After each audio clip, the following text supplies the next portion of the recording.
longer to figure out the room number than to actually enjoy the work of art.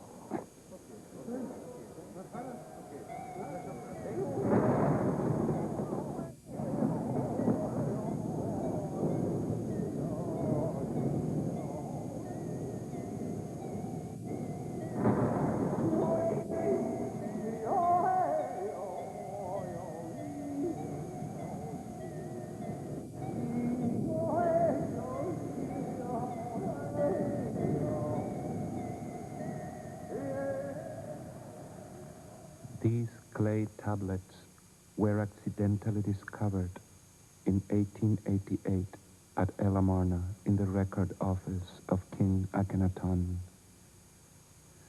Clay tablets used for diplomatic correspondence between the Egyptian court, the rulers of neighboring Asiatic states, and the local governors in Syria and Palestine. The writing is cuneiform, the usual medium for international correspondence at the time, 18th dynasty, a name given to him by the workman who cleared his tomb because he resembled the village headman. The edges of the eyelids, Ka upper, also known as Sheikh el-Balad or village headman, a name given to him by the workman who cleared his tomb. Peace, 5.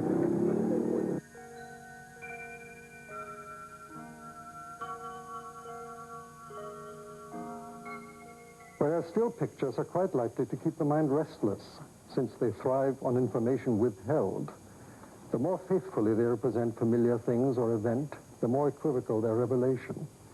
Ambiguity is their natural state, because wrapped as they are in their own abridged context, they always conceal more than they show. What they reveal is understood to be lifted from an unrevealed larger field. Like Delacroix's anxious orphan, with the cause of her anxiety left untold, outside the frame. And whatever action a picture pretends to depict is no more than a moment sliced from an undepicted continuum. Signs flourish in the world we know. Their context is our environment, whereas pictures are framed in mystery, fore and aft. Of course, the mystery may be trivial. Art Deco long before I knew what it was called, since I grew up with it.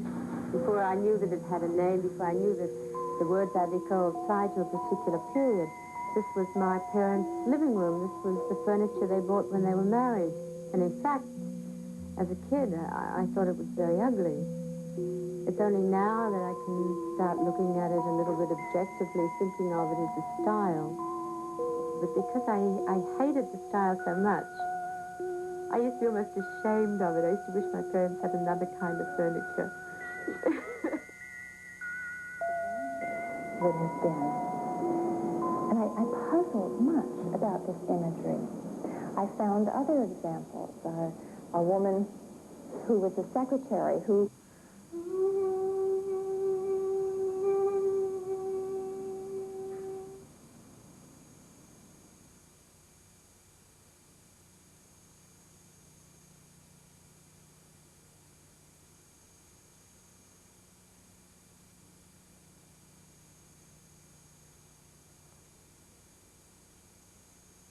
Of course, the mystery may be trivial, as in this 18th century painting where we can't tell whether the ball is still going up or coming down. Or as in this 18th century drawing, where we shall never know whether the basket of laundry changing hands at the balcony is being picked up or delivered. But there are instances where the mind is teased by built-in ambiguity which the artist, if he knows what he's doing, exploits as a symbolic resource. Well, I guess I race cars because I love the speed and the noise and the crowd and the girls. And of course I love to win. And when it's all over. In Russian language, this is ikona.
pardon me, it's a female sex organ of the Lama Huanicoe, or the Lama Lama, that is represented here, for example.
But there are instances where the mind is teased by built-in ambiguity which the artist, if he knows what he's doing, exploits as a symbolic resource.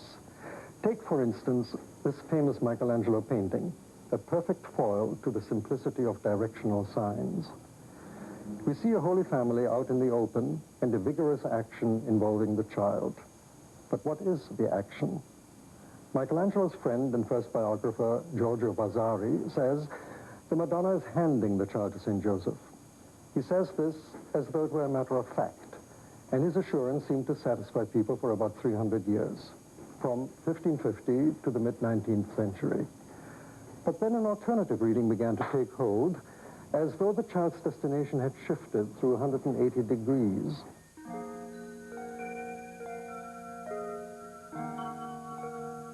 Most writers of the past 130 years take it for granted that the Virgin is receiving the child. We are thus left with two mutually contradictory readings, this way or that, as if Michelangelo had failed to make himself clear. Yet a closer look persuades us that the indeterminacy of the action must be deliberate, for the ambivalence is contrived with great skill.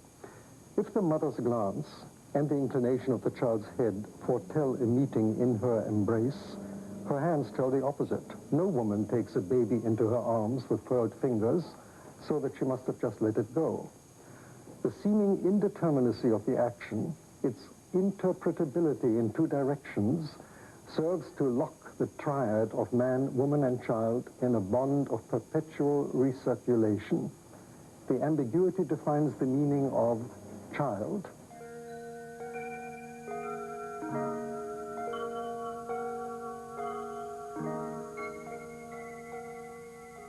As human progeny is both man's gift to woman and woman's to man, so the action is clued both ways. Michelangelo defines the gift in a functional ambiguity, a parental gesture precisely suspended in reciprocal giving. The painter still gives us a sign, but it's a complex sign for a multidimensional meaning, delivered by means of a perpetual oscillation between alternatives unresolved. Such irresolution or sustained ambiguity can be quite troubling to people who need things one way or the other.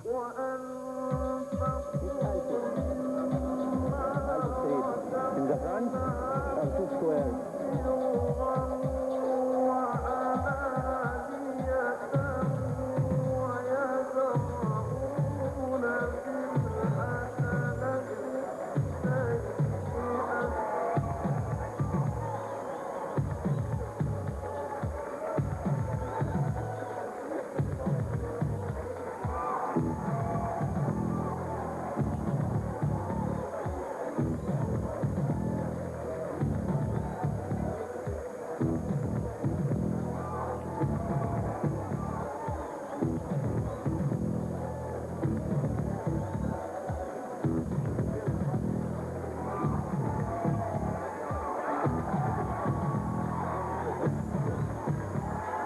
Thank you.